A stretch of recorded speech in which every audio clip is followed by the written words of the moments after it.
Alright guys, let's do a nice quick dessert.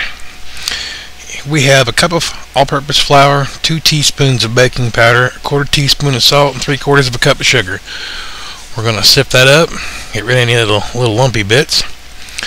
To that, we are going to add about 2 tablespoons of butter or margarine, melted.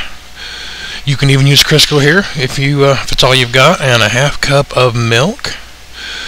To that, we are going to add vanilla. How much vanilla? Skadoosh! About that much. Tablespoon, a little more, a little less, whatever you like. Basic cake mix here. You need it well mixed, but not overly mixed.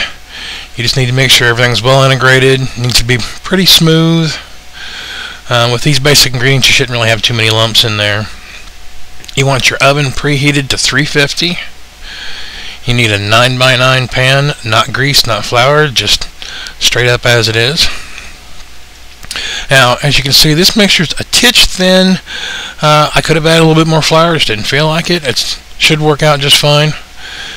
Normally, it would be a little thicker. When you put it in the pan, you'll actually have to spread it a bit, almost like a brownie batter, which is fine. This should work, which, you'll see it did.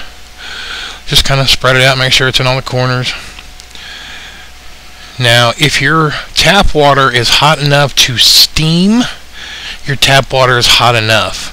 If not, you're going to want to maybe put on the kettle or put some on the stovetop to boil.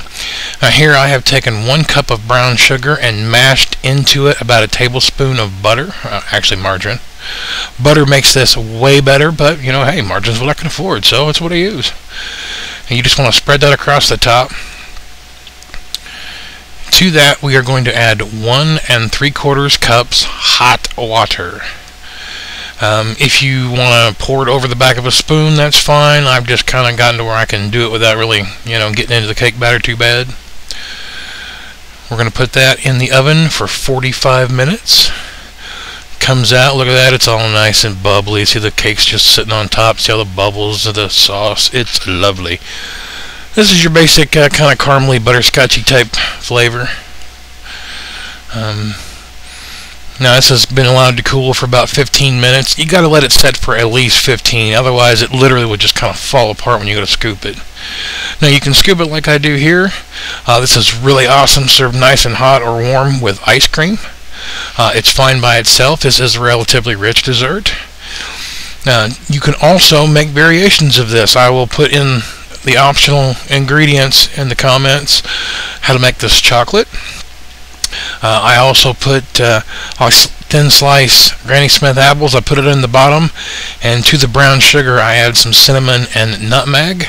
Makes it a nice applesauce cake. I've done it with peaches.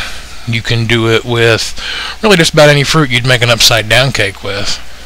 As you can see here, it doesn't last long.